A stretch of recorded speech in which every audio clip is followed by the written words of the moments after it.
Hello friends, எல்லாத்துக்கும் வணக்கம். நான் உங்கள் டேவிட் அன்பு. இன்றைக்கி நாம் இந்த வீடியோவில் ஒரு முக்கியமான டாபிக் பார்க்க போகிறோம்.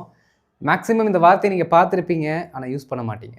ஆனால் யூஸ் பண்ணால் ரொம்ப நல்லாயிருக்கும். ரொம்ப முக்கியமான ஒரு வார்த்தை, சரிங்களா? அதை தான் இன்றைக்கி நம்ம கிளியராக பார்க்க போகிறோம்.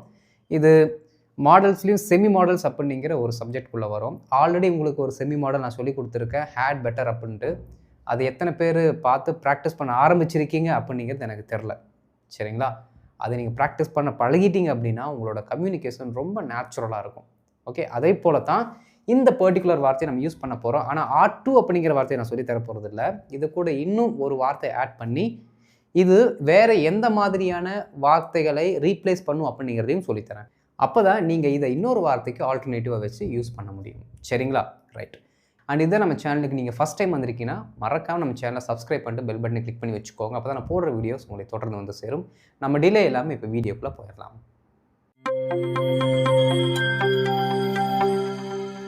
ஃப்ரெண்ட்ஸ், இப்போ இந்த R2 அப்படிங்கிற வார்த்தையை நாம் பொதுவாக எங்கே யூஸ் பண்ணணும் அப்படிங்கிறதுக்கு முன்னாடி இதற்கு ஈக்குவலாக இருக்க இன்னொரு வார்த்தையை நான் சொல்லிவிட்டு அதுக்கப்புறம் இங்கே வந்துடுறேன். யார் அப்படின்னா, நாம் இங்கிலீஷில் மாடல்ஸில் பார்த்தீங்கன்னா ஷுட் அண்ட் மஸ்ட் அப்படிங்கிற வார்த்தையை வச்சுருக்கோம். அதுக்கும் இன்னொரு வார்த்தை சொல்ல போனால் ஹேவ் டு அப்படிங்கிற வார்த்தையை நம்ம வச்சுருக்கோம். இதெல்லாமே என்ன அப்படின்னா, ஒரு செயலை நம்ம கண்டிப்பாக செய்ய வேண்டும் அப்படிங்கிற தமிழ் அர்த்தத்தில் வரும். ஓகே, நீங்கள் தமிழில் வேண்டும் அப்படின்னு சொன்னீங்கன்னா, அதாவது ஒரு செயலை ஒருத்தர் செய்ய வேண்டும், நாம் ஒரு ஆக்ஷனை செய்யணும் அப்படின்னு நம்ம சொல்கிறோன்னு வச்சுக்கோங்களேன். அதற்கு ஈக்குவலாக இருக்கக்கூடிய மீனிங்கில் இங்கிலீஷில் வரக்கூடிய வார்த்தைகள் தான் should, must, have to, has to, need to, நிறையா இருக்குது. ஆனால் மீனிங் வேறு. இதில் இந்த பர்டிகுலர் R2 அப்படிங்கிறதுக்கு ஈக்குவலண்ட்டாக இருக்கக்கூடிய வார்த்தை ஷுட்டு. ஓகே, அப்போ ஷுட்டை நம்ம எதுக்கெல்லாம் யூஸ் பண்ணுறோம்? ஒரு அட்வைஸ் கொடுக்கறதுக்கு, ஒரு விஷயத்தை ரெக்கமெண்ட் பண்ணுறதுக்கு, ரெஃபர் பண்ணுறதுக்கு, இது எல்லாத்துக்குமே நம்ம என்ன பண்ணுறோம்னா ஷுட் அப்படிங்கிற வார்த்தையை நம்ம யூஸ் பண்ணுறோம். இது பார்த்தீங்க அப்படின்னா கொஞ்சம் அட்வைஸ் கலந்த டோன்லேயே தான் வரும், சரிங்களா? ரொம்ப கட்டாயம், ரொம்ப அழுத்தத்தை, ஃபோர்ஸஸை வந்து இது கொடுக்காது. மஸ்ட்டு தான் அதை கொடுக்கும், சரிங்களா? இது ஓரளவுக்கு என்ன பண்ணும் அப்படின்னா அழுத்தத்தையும் சொல்லும், அட் த சேம் டைம் நமக்கு இருக்க டியூட்டியும் சொல்லி காட்டும். ஷுட்டு. இந்த ஷுட்டை விட கொஞ்சம் அதிகமாக அட்வைஸ் கலந்த டோனில், அந்த அறிவுரை கலந்த டோன்லேயே அழுத்தத்தை அதிகமாக கொடுக்கக்கூடியது எது அப்படின்னா இந்த R2, சரிங்களா? அதாவது நீங்கள் ஒரு அறிவுரையை சொல்கிறீங்க, அந்த அறிவுரை ஒரு லிமிட் அளவுக்கு தான் பார்த்தீங்கன்னா ஷுட் அப்படிங்கிற வார்த்தை கொண்டு போய் சேர்க்கும். ஆனால் R2 அப்படிங்கிறத நீங்கள் யூஸ் பண்ணிங்கன்னா இந்த மாதிரியான அர்த்தத்தை எல்லாம் அது வெளிப்படுத்தும். மாரல் ஆப்ளிகேஷன், உன்னுடைய கட்டாய தார்மீக கடமை அப்படின்னு நம்ம சொல்லுவோம் பார்த்தீங்களா? அதை சொல்வதற்கு இந்த R2 அப்படிங்கிற வார்த்தையை யூஸ் பண்ணுறோம். உன்னோட தார்மீக கடமை அப்படின்னு நம்ம சொல்லுவோம் சில இடங்களில், முக்கியம், அது நீ பண்ணித்தாண்ட ஆகணும் அப்படிங்கிற கடமை. தாய் தந்தையை நாம் பார்த்து கொள்ள வேண்டியது ஒவ்வொரு குடிமகனின் கடமை நம்ம சொல்கிறோம் பார்த்தீங்களா? தார்மீக கடமை. அதெல்லாமே பார்த்தீங்கன்னா நம்மளோட டியூட்டி, அதை மறுக்க முடியாது. ஓகே, அந்த மாதிரி இன்சிடென்ட்ஸுக்கு நம்ம இந்த R2 அப்படிங்கிற வார்த்தையும், கரெக்ட்னஸ், ஏதாவது ஒரு இன்சிடெண்ட் நடக்குதுன்னு வச்சுக்கோங்களேன், அந்த இன்சிடெண்ட்டை ஒருத்தங்க எப்படி பண்ணால் நல்லாயிருக்கும் அப்படிங்கிறத கரெக்ட் பண்ணுறதுக்கு நம்ம என்ன பண்ணுவோம்னா ஒரு சில அட்வைஸை கொடுப்போம். அதான் கரெக்ட்னஸ்ன்னு நான் எழுதியிருக்கேன். அடுத்து பாருங்கள், எக்ஸ்பெக்டட் பட் நாட். ஒரு சில விஷயங்களை ஒருத்தர் நம்ம செய்யணும்னு நினச்சிருப்போம், இல்லாட்டி அதை நம்ம எக்ஸ்பெக்ட் பண்ணிட்டு அவங்கள செய்ய சொல்லுவோம், ஆனால் அவங்க பண்ண மாட்டாங்க. மறுபடியும் என்ன பண்ணுவோம், இதை நீ பண்ணணும் அப்படின்னு நம்ம சொல்லுவோம், சரிங்களா? இந்த ஒரு மீனிங்கில் தான் பார்த்தீங்கன்னா R2 அப்படிங்கிற வார்த்தையை நாம் ஜென்ரலாக யூஸ் பண்ணுறோம். இதுலேயுமே ஹைலைட்டாக இந்த எல்லாமே பார்த்தீங்கன்னா இப்போ நம்ம யாருக்கு யூஸ் பண்ண போகிறோம் அப்படின்னா கடந்த காலத்துக்கு யூஸ் பண்ண போகிறோம். அப்போ கடந்த காலத்தில் நம்ம யூஸ் பண்ணும் பொழுது இந்த R2 கூட நாம் ஹேவ் அப்படிங்கிற ஒரு வார்த்தையை சேர்க்க போகிறோம். அவ்வளோதான், R2 ஹேவ். ஓகே, அப்போது ஹேவ் அப்படிங்கிற வார்த்தை வந்துட்டாலே அதற்கு அடுத்து வரக்கூடிய வேர்ப் ஃபார்ம் என்னது? V3 வரணும். இதுதான் இன்றைக்கி நம்ம பார்க்க போகிற ஸ்ட்ரக்சர். அப்போ இது ஆல்ரெடி நம்ம இதுக்கு ஈக்குவலண்ட்டாக இருக்க ஒரு சென்டென்ஸ் ஸ்ட்ரக்சரை படிச்சிருக்கோம், ஷுட் ஹேவ் அப்படிங்கிற வார்த்தை. ஓகே, இப்போ ஷுட் ஹேவ் அப்படின்னா கடந்த காலத்தில் ஒருத்தர் ஒரு ஆக்ஷனை செஞ்சுருக்கணும் அப்படிங்கிற அர்த்தத்தில் நம்ம படித்து வச்சுருக்கோம். அப்படின்னா அவங்க அந்த வேலையை செஞ்சுருக்கணும், செஞ்சுருந்தால் நல்லாயிருக்கும், இதுதான் அர்த்தம். ஓகே, அந்த வேலையை அவங்க செஞ்சுருக்கணும், செஞ்சுருந்தால் நல்லாயிருக்கும் அப்படிங்கிற ஒரு அந்த வீரியம் குன்றிய அழுத்தத்தை தான் நம்ம கொடுக்குறோம். இது பார்த்திங்கன்னா பயங்கர ஸ்ட்ரெஸ், அதிகமான ஒரு அழுத்தத்தை கொடுக்கும், தாக்கத்தை ஏற்படுத்தும். பாருங்களேன், அதான் நம்ம எழுதி வச்சுருக்கோம் பாருங்கள். கரெக்ட்னஸ், கடந்த காலத்தில் நீ ஒரு செயலை இப்படி செய்திருக்க வேண்டும் அப்படின்னு அதை சரி செய்வதற்காக நம்ம பேசக்கூடிய ஒரு வார்த்தை.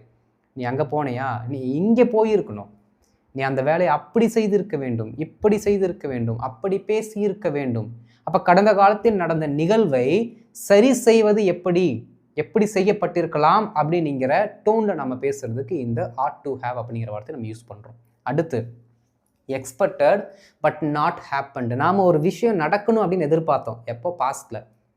நாம் ஒருத்தர்கிட்ட ஒரு பொருளை கொடுத்து பத்திரமா வைங்க, நான் கேட்கும்போது திருப்பி கொடுங்க அப்படின்னு நம்ம கேட்குறோம். இது நம்மளோட எக்ஸ்பெக்டேஷன்.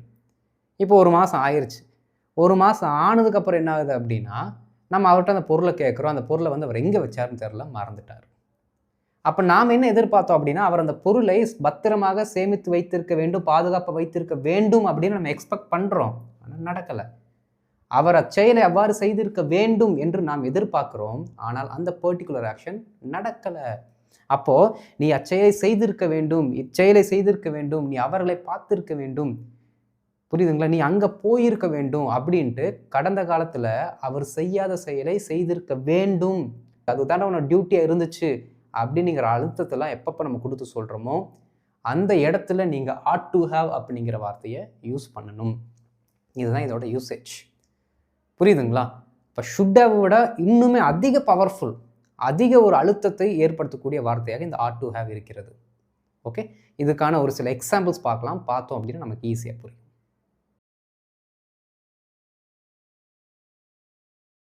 இப்போ ஒரு சில எக்ஸாம்பிள்ஸ் நம்ம பார்க்கலாம். பாருங்கள், ஃபார்முலா நமக்கு தெரியும், subject ought to have + V3. Okay, நீ ஆரம்பத்திலேயே உண்மையை சொல்லி இருக்கணும். ஓகே, அதுவும் பார்த்தீங்க அப்படின்னா சொல்லியிருந்தால் நல்லா இருந்திருக்கும்லாம் சொல்லலை, கண்டிப்பாக நீ ஆரம்பத்தில் உண்மையை சொல்லி இருக்கணும் அப்படிங்கிற அழுத்தத்தோடு நம்ம சொல்கிறோம். புரியுதுங்களா? அது அதற்கும் இதற்கும் இருக்க வித்தியாசம். ஷுட் ஹவ் போட்டு யூஸ் பண்ணுறீங்க அப்படின்னா நீங்கள் அந்த ஒரு சாஃப்ட் டோனில் போகிறீங்கன்னு அர்த்தம். அட்வைஸாக இருந்தாலும் ஒரு சாஃப்ட் டோன் இருக்கும். இங்கே அப்படி கிடையாது. அந்த பர்டிகுலர் டியூட்டி நீ செஞ்சே இருக்கணும், கண்டிப்பாக பண்ணி இருக்கணும்டா அப்படிங்கிற அழுத்தத்தின் உச்சத்துக்கே நம்ம போகிறோம். ஓகே, பாருங்கள், நீ ஆரம்பத்திலேயே உண்மையை சொல்லி இருக்க வேண்டும். எழுதிடலாங்களா? யார் அந்த ஆக்ஷனை பண்ணியிருக்கணுமாமா? நீ. அப்போ சப்ஜெக்ட் யார்? யூ. சப்ஜெக்டை போட்டாச்சு, முடிஞ்சது. அடுத்து ought to have அப்படிங்கிற வார்த்தையை நம்ம அப்படியே போட்டுற வேண்டியது. Okay, ought to have. பாருங்க, நீ ஆரம்பத்திலேயே எதை சொல்லியிருக்கணுமாமா? உண்மையை சொல்லியிருக்கணும். அவர்கள் செய்திருக்க வேண்டிய அந்த பர்டிகுலர் ஆக்ஷன் என்ன? அவங்க எதை செஞ்சுருக்கணும்? சொல்லி இருக்கணும். ஓகே, எதை சொல்லியிருக்கணும்? உண்மையை சொல்லியிருக்கணும். எப்போ சொல்லியிருக்கணும்? ஆரம்பத்திலே சொல்லியிருக்கணும். இப்படி தான் பார்த்தீங்க அப்படின்னா நீங்கள் சென்டென்ஸ் மேக் பண்ணணும். ஓகே, செஞ்சுருக்கணும், அதாவது ஆக்ஷனை போடணும், என்ன ஆக்ஷனை செஞ்சுருக்கணும் அப்படின்னு போடணும். And at the same time எப்போ அந்த வேலை செஞ்சுருக்கணும் அப்படிங்கிறதையும் போடணும். எப்பயுமே இந்த மேக்ஸிமம் டைம் ரிலேட்டடாக வர்றதை ஒன்று ஃப்ரண்ட்டில் போடுங்க, இல்லாட்டி கடைசியில் தூக்கி போடுங்க, மீனிங் கரெக்டாக வந்துடும். சரிங்களா? பாருங்கள், இதில் இருக்க வேர்ப் யார்? சொல்லு அப்படிங்கிறது தான். அப்போ அதற்கான வேர்ப் நம்ம என்ன வச்சுருக்கோம்? டெல் அப்படிங்கிற வார்த்தை வச்சுருக்கோம். டெல்லோட தேர்ட் ஃபார்ம் என்ன? டோல்டு. ஓகே, டோல்டு என்ன சொல்லியிருக்கணுமோ? ட்ரூத்தை சொல்லியிருக்கணும். Told the truth. எப்போ? பிகினிங்லேயே சொல்லியிருக்கணும். அப்போ இன் த பிகினிங். அவ்வளோதாங்க, முடிஞ்சது. பாருங்க, you ought to have told the truth in the beginning. You ought to have told the truth in the beginning. You ought to have told the truth in the beginning. கூட சேர்ந்து சொல்லிட்டே வரீங்க தானே? அவ்வளோதான். அடுத்து பாருங்க, அவனுடைய பெற்றோர் உயிருடன் இருந்தபோது அவர்களை அவன் பேணி காத்திருக்க வேண்டும், அவங்கள பாதுகாத்திருக்கணும், டேக் கேர் பண்ணி இருக்கணும். அழுத்தத்தோட சொல்கிறோம். பயங்கர என்ன சொல்கிறதுங்க, ஒரு மன அழுத்தத்தின் உச்சத்தில் போய் நம்ம சொல்லுவோம் பார்த்தீங்களா, நீ அப்போ பண்ணியிருக்கணும்டா அதை அப்படின்ட்டு, அந்த டோனில் சொல்கிறோம். பாருங்கள், இங்கே நமக்கு 2 சென்டென்சஸ் வருது. ஏன்னா ஒரு சினாரியாவை சொல்லிட்டு அதற்கடுத்து இந்த அழுத்தமான வார்த்தையை சொல்கிறோம். அவனுடைய பெற்றோர் உயிருடன் இருந்த போதே, அந்த காரியம் அப்படி நடந்த போதே இன்னொரு காரியம் நடந்திருக்க வேண்டும் அப்படின்னு நம்ம சொல்கிறோம். அப்போ 2 சென்டென்ஸை நம்ம பற்றி பேசினாலும், 2 இன்சிடெண்ட்டை பற்றி பேசினாலும் பாஸ்ட் டென்ஸை யூஸ் பண்ணணும். அதை மறந்துடாதீங்க. ஏன்னா நம்ம கடந்த காலத்தில் நடந்த செயலை தான் பற்றி பேசுகிறோம், அதனால பாஸ்ட் டென்ஸை யூஸ் பண்ணணும். சரிங்களா? பாருங்கள், அப்போது இந்த வென் அப்படிங்கிற வார்த்தை வருது பார்த்தீங்களா, இதை நம்ம இடையில போட்டுக்கலாம், கம்ப்ளீட் மீனிங் வர்றதுக்கு முன்னாடி போட்டுக்கலாம். பாருங்கள், அவர்களை அவன் பேணி காத்திருக்க வேண்டும். அவர்களை, எவர்களை? அவனுடைய பெற்றோர்களை. அப்போ பெற்றோர்களைங்கிறது ஃபஸ்ட்டு கொண்டு வந்துடலாம். ஓகே, பாருங்கள், அவர்களை அவன் பேணி காத்திருக்க வேண்டும். Okay, he ought to have, பேணி காத்தலுக்கு அப்படின்னா டேக் கேர் நம்ம சொல்லுவோம். இங்கே டேக்குன்னு வராது, taken. Okay, care of his parents. Okay, take care அப்படின்னு சொல்கிறோம்ல, அப்போ டேக்கன் கேர் ஆஃப், யாரை நம்ம டேக் கேர் பண்ணிக்கணுமோ அங்கே ஆஃப்ங்கிற வார்த்தையை போட்டு அந்த பர்டிகுலர் நவுனை போடணும். பாருங்கள், he ought to have taken care of his parents. அவங்க பெற்றோர்களை அவன் பேணி காத்திருக்க வேண்டும். எப்போ? அவங்க உயிரோடு இருந்த பொழுதே அப்படின்னு நம்ம சொல்கிறோம். ரொம்ப simple. when they were alive. Okay, I am alive, நான் உயிரோடு இருக்கேன். தே ஆர் அலைவ், அவங்க உயிரோடு இருக்காங்க. புரியுதுங்களா? ஐ எம் சர்வைவிங், நான் உயிர் வாழ்ந்து கொண்டிருக்கிறேன் அப்படின்னு அர்த்தம். சர்வைவிங் வேற, அலைவ் வேற. சரிங்களா? ரைட். பாருங்க, he ought to have taken care of his parents when they were alive. அவர்கள் உயிரோடு இருந்த பொழுதே அவன் அவர்களை பேணி காத்திருக்க வேண்டும். ஆனால் அவன் அதை செய்யலை. ஓகே, பாருங்க, he should have taken care of his parents when they were alive. அவங்க உயிரோடு இருக்கும்போதே அவங்கள என்ன பண்ணியிருக்கணும்? பார்த்துருக்கணும் நல்லது அப்படின்னு சொல்கிற மீனிங் அது போயிடும். ought to have வேற, should have வேற. சரிங்களா? ரைட். உடலில் வலு இருக்கும்போதே நன்கு அவர்கள் உழைத்திருக்க வேண்டும். ஓகே, போதேனுங்கிறது வருது, அது தூக்கி நம்ம பின்னாடி போட்டுடலாம். அவர்கள் நன்கு உழைத்திருக்க வேண்டும், அதை எழுதிக்கலாம். வாங்க, அவர்கள் நன்கு உழைத்திருக்க வேண்டும். they ought to have உழைத்தல். Okay, worked. எப்படி? நன்கு, அப்போ ஹார்ட், கடினமாக உழைத்தல் வேண்டும். இந்த ஒர்க்டு வெல்லுன்னு சொல்லுவாங்க, இல்லாட்டி ஹார்டுங்கிறது போட்டுக்கலாம், அது ஸ்டாண்டர்டான வார்த்தை. they ought to have worked hard. அவர்கள் நன்கு உழைத்திருக்க வேண்டும். எப்போ? உடலில் வலு இருக்கும்போதே. பாருங்க, when இருக்கும்போது அப்படின்னா ஒரு பொருள் அவங்ககிட்ட இருக்குன்னு அர்த்தம். அப்போ when they had enough strength, போதுமான வலு, அதுதான் நமக்கு சொல்கிறோம். Okay, enough strength in their body. Okay, in பாடின்னு சொன்னாலே போதும். இன் தேர் பாடினா அவர்கள் உடம்பில் வலு இருக்கும்போதே அப்படிங்கிற மீனிங்கில் வந்துடும். பாருங்க, they ought to have worked hard when they had enough strength in their body. they ought to have worked hard when they had enough strength. எப்படி? enough strengthனா போதுமான அளவுக்கு வலு. enough strength in their body. Okay, தமிழ்லேருந்து அப்படியே நம்ம அட்டை to அட்டை translate பண்ணலை. ஓகே, கொஞ்சம் அப்படியே என்ன பண்ணுறோம் அப்படின்னா இன்னும் கொஞ்சம் சாராம்சத்தை ஏற்றுறோம். அந்த எனஃப்ங்கிற வார்த்தையில் இதில் இருக்காது, நம்ம ஏற்றிருக்கோம். ஓகே, எப்படி? when they had enough strength in their body. ஒருக்கா சொல்லுங்க என் கூட சேர்ந்து அப்படியே வாங்க. they ought to have worked hard when they had enough strength in their body. அவ்வளோதான். நாம் அவர்களுக்கு முன்னுரிமை அளித்திருக்க வேண்டும். எத்தனை பேர் வந்தாங்க? நாம் அவங்களுக்கு முன்னுரிமை அளித்திருக்க வேண்டும். நம்ம பண்ண தப்பு, நாம் அதை கரெக்டாக பண்ணியிருக்கணும் அப்படின்னு சொல்லிட்டு நம்ம பாஸ்டில் நடந்த விஷயத்தை, அந்த கரெக்ட்னஸை பற்றி பேசுகிறோம். நாம் அவர்களுக்கு முன்னுரிமை அளித்திருக்க வேண்டும். எழுதலாங்களா? பாருங்க, யாரு? நாம தான் அந்த வேலையை செஞ்சுருக்கணும். we ought to have given them. Okay, நீங்கள் என்ன சொல்லுவீங்க அப்படிங்கன்னா, ஒரு சிலர் we ought to have given a preference to themனு சொல்லுவீங்க. அப்படி சொன்னாலும் கரெக்டு தான். தெம்முக்கு அடுத்து ப்ரிஃபரன்ஸ் போட்டாலும் சரி, ப்ரிஃபரன்ஸ்க்கு அடுத்து தெம் போட்டாலும் சரி. ஆனால் ஃபஸ்ட்டு ப்ரிஃபரன்ஸ் போட்டிங்கன்னா தெம்முக்கு முன்னாடி டூ போட்டுக்கோங்க. ஓகே, பாருங்க, we ought to have given them a preference. Okay, அவ்வளோதான். ப்ரிஃபரன்ஸ் முன்னாடி வந்துச்சுன்னா a preference to themனு போட்டிருக்கணும். அவ்வளோதான். பாருங்க, நாம் அவர்களுக்கு முன்னுரிமை அளித்திருக்க வேண்டும். we ought to have given them a preference. we ought to have given them a preference. இல்லாட்டி we ought to have given a preference to them. we ought to have given a preference to them. அவ்வளோதான். சிம்பிளான sentences. அப்போ இதை நீங்கள் என்ன பண்ணணும் அப்படின்னா, திரும்ப திரும்ப திரும்ப ஷுட் ஹேவ் வந்தால் இதுக்கு நம்ம யூஸ் பண்ணலாம், ஆட் டு ஹேவ் வந்தால் இதுக்கு யூஸ் பண்ணலாம் அப்படிங்கிறத நீங்கள் மைண்டுக்குள்ளே வச்சுட்டு நிறைய டைம் ப்ராக்டிஸ் பண்ணணும். And at the same time என்ன மீனிங்கில் இதோட அர்த்தம் இங்கிலீஷ்லேருந்து வெளியில் வருது, என்ன சினாரியோவில் நம்ம யூஸ் பண்ண போகிறோம் அப்படிங்கிறத தெரிஞ்சு பயன்படுத்தணும். ஏன் அப்படின்னா, மஸ்ட் ஹேவ் ப்ளஸ் V3க்கும் இந்த ஷுட் ஹேவ் ப்ளஸ் V3க்கும் ஆட் ஹேவ் ப்ளஸ் V3க்கும் இருக்கிற ஒரே அர்த்தம் பார்த்தீங்கன்னா அதை செய்திருக்க வேண்டும் அப்படிங்கிற அர்த்தத்தில் தான் வரும்.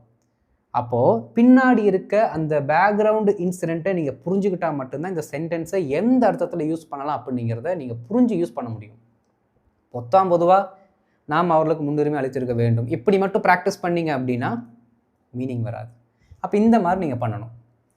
ஓகே, அவங்க உயிரோடு இருக்கும்போதே அவங்களுக்கு அவங்க உதவி செஞ்சுருக்கணும், அவங்களுக்கு அவங்க சாப்பாடு போட்டிருக்கணும். இந்த மாதிரி நீங்கள் ஃபுல்லாக ஒரு கான்டெக்ஸ்டோட பேசினா தான் இந்த மாதிரி இருக்க வார்த்தைகள் உங்களுக்கு புரியும். சரிங்களா நண்பர்களே? இது உங்களுக்கு புரிஞ்சுது தானே? இப்போ இந்த டாபிக் ஆட் டு ஹேவ்.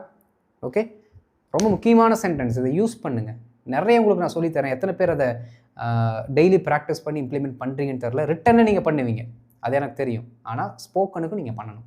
சரிங்களா? ரைட். இப்போ இதற்கான ஒரு சில ஹோம்ஒர்க் கொடுக்குறேன், ட்ரை பண்ணுங்கள். ஃப்ரெண்ட்ஸ், இப்போ ஹோம்ஒர்க் பாருங்கள். ஃபஸ்ட்டு 2 ஹோம்ஒர்க் எப்படி இருக்குது அப்படின்னா, subject had to plus have plus V3. மீதி 2 எப்படி இருக்குன்னா, சப்ஜெக்ட் ஆட் டுக்கு அடுத்து நாட்டு போட்டிங்கன்னா இந்த சென்டென்ஸ் நெகட்டிவில் மாறிடும். அவ்வளோதான். அந்த வேலையை நீ செஞ்சுருக்கணும் அப்படின்னு சொல்கிறதுக்கு நாட்டு தேவையில்லை. அந்த வேலையை நீ செஞ்சுருக்க கூடாது அப்படின்னு நம்ம சொல்கிறதுக்கு நாட்டு போடணும். அது ஆட் டுக்கு அடுத்து நாட்டு போடுங்க. ஓகே, பாருங்கள். உனக்கு ஒரு வேண்டுகோள் இருந்தது, உனக்கு ஒரு ரிக்வெஸ்ட் இருந்துச்சு, இல்லாட்டி உனக்கு ஒரு ரிக்வெசிஷன் இருந்துச்சு. இதெல்லாமே நீங்கள் யூஸ் பண்ணிக்கலாம். சரிங்களா? இல்லாட்டி பெட்டிஷனுங்கிற வார்த்தை கூட நீங்கள் யூஸ் பண்ணுங்கள். உங்களுக்கு எது தெரியுமோ அதை நீங்கள் போடுங்க. அதை நீ முதலாளியிடம் தெரிவித்திருக்க வேண்டும். ஓகே, நீ அந்த நிறுவனத்தில் இருந்தபோதே நீ உன்னுடைய படிப்பை முடித்திருக்க வேண்டும். இப்போ நெகட்டிவ். அவன் அந்த எளிய மக்களுக்கு வாக்குறுதியை அளித்திருக்க கூடாது. வாக்குறுதி அளித்திருக்க கூடாது, அழிச்சிட்டான். ஆனால் வாக்குறுதி நிறைவேற்றலை. உதவி செய்கிறோம் அப்படின்னு வாக்குறுதி கொடுத்துட்டு உதவி செய்யாமல் விட்டுறாங்க பார்த்தீங்களா? அந்த டைமில் இந்த மாதிரி சொல்லலாம். ஓகே, அவன் அந்த எளிய மக்களுக்கு வாக்குறுதியை அளித்திருக்க கூடாது. ஓகே, நீ நாய்கள் இருக்கும்போது அவ்வழியில் போயிருக்கக்கூடாது. அந்த ஏரியாவில் நாய் இருக்கும்போது அந்த வழியில் என்ன பண்ணியிருக்கூடாது? நீ போயிருக்கக்கூடாது. நாயெல்லாம் உன்னைய கடிச்சு வச்சிருச்சு அப்படின்னு நம்ம சொல்லலாம். சரிங்களா? ஓகே ஃப்ரெண்ட்ஸ், இப்போ இதற்கான ஆன்சர்ஸ் எழுதி நீங்கள் காமெண்ட்டில் போட்டுருங்க. நான் அதை பார்த்துட்டு உங்களுக்கு ரிப்ளை பண்ணுறேன். அண்ட் இந்த வீடியோ உங்களுக்கு பிடிச்சிருந்துச்சு, பயனுள்ளதாக இருந்தால் வீடியோ மறக்காமல் லைக் பண்ணிட்டு மற்றவங்களுக்கு ஷேர் பண்ணுங்கள். அப்புறம் இதை ஃபஸ்ட் டைம் நம்ம சேனலுக்கு நீங்கள் வந்திருக்கீங்கன்னா சேனலை மறக்காமல் சப்ஸ்கிரைப் பண்ணிட்டு பெல் பட்டனை கிளிக் பண்ணி வச்சுக்கோங்க. ஓகே, அடுத்த வீடியோவில் நான் உங்களை பார்க்குறேன். அது வரைக்கும் இந்த ஆட் டு ஹேவ் அப்படிங்கிற வார்த்தையை நல்லா ப்ராக்டிஸ் பண்ணுங்கள் ஃப்ரெண்ட்ஸ். தேங்க்யூ.